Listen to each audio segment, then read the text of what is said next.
tous et bienvenue sur Radio Cité 13 pour ce nouveau numéro de Mémoire d'Histoire. Actuellement, Paris accueille les Jeux Olympiques et Paralympiques pour la troisième fois de son histoire et accueillir les Jeux Olympiques en France, c'est organiser le plus grand événement du monde, symbole d'ouverture, de diversité et d'universalité. Les Jeux Olympiques de Paris 2024, c'est le plus grand événement jamais organisé en France et se tiennent actuellement jusqu'au 11 août 2024. Durant ces 16 jours, hors du temps pendant lesquels Paris est au cœur du monde. Les Jeux, c'est du sport, mais tellement plus encore, une combinaison de rendez-vous culturels, de programmation artistique et de performances diverses qui créent une expérience unique en son genre. Les Jeux, c'est un festival populaire et multiculturel qui s'adresse au monde entier. C'est une aventure qui va embarquer la France entière pour une expérience inédite. Mais quelle est l'origine des Jeux Olympiques? L'histoire des Jeux Olympiques remonte à l'Antiquité. Les premiers Jeux ont eu lieu en 776 avant notre ère à Olympie, en Grèce. Ces festivals, à la fois sportifs et religieux, se tiennent tous les 4 ans. Les Grecs découpent d'ailleurs le temps en Olympiades, période de 4 années séparant la célébration des Jeux. Les différents États de Grèce s'y affrontent en envoyant leurs champions. Seuls les hommes libres, nés de parents d'origine grecque, peuvent y participer. Les femmes, les esclaves et les étrangers en sont donc exclus.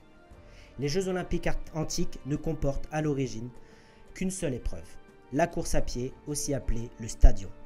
Mais au fil du temps, d'autres disciplines s'y ajoutent, comme la lutte, le lancer de disque ou le javelot, le saut en longueur, les courses de chars ou le pugilat, aussi appelé la boxe. Les Jeux Olympiques antiques perdurent aussi pendant près de 1200 ans. Au IVe siècle, l'empereur chrétien Théodose Ier décide d'abolir toutes les fêtes païennes, dont les Jeux.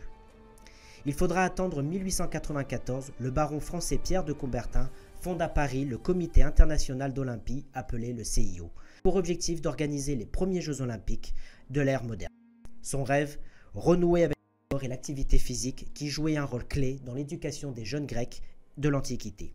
Mais surtout, promouvoir la paix internationale en rassemblant des athlètes et spectateurs du monde entier. Les premiers Jeux Olympiques modernes se déroulent en 1896 à Athènes.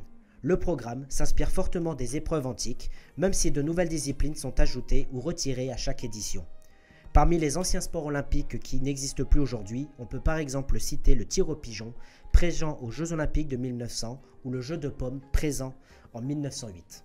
En 1900, à Paris, les femmes peuvent concourir enfin pour la première fois dans certains sports comme le golf et le tennis. Il faudra toutefois attendre 2007 pour que la charte olympique rende obligatoire la présence de femmes dans toutes les disciplines. Les Jeux Olympiques ont lieu tous les 4 ans depuis 128 ans. Ils ont été annulés que 3 fois au cours de leur histoire pour cause de guerre mondiale en 1916, en 1940 et en 1944. Cette année, Paris accueille ses 3e Jeux Olympiques d'été après ceux de 1900 et de 1924 et souhaite faire de ces Jeux inoubliables pour le sport, les athlètes et toute la population française.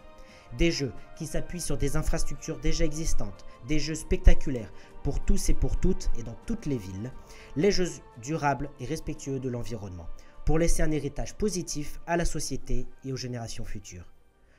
Le compte à rebours est donc lancé, à nous de jouer et de gagner en équipe pour rendre fier notre pays, cap sur les Jeux. Je vous remercie d'avoir suivi ce nouveau numéro de Mémoire d'Histoire et on se retrouve très prochainement sur Radio Cité 13.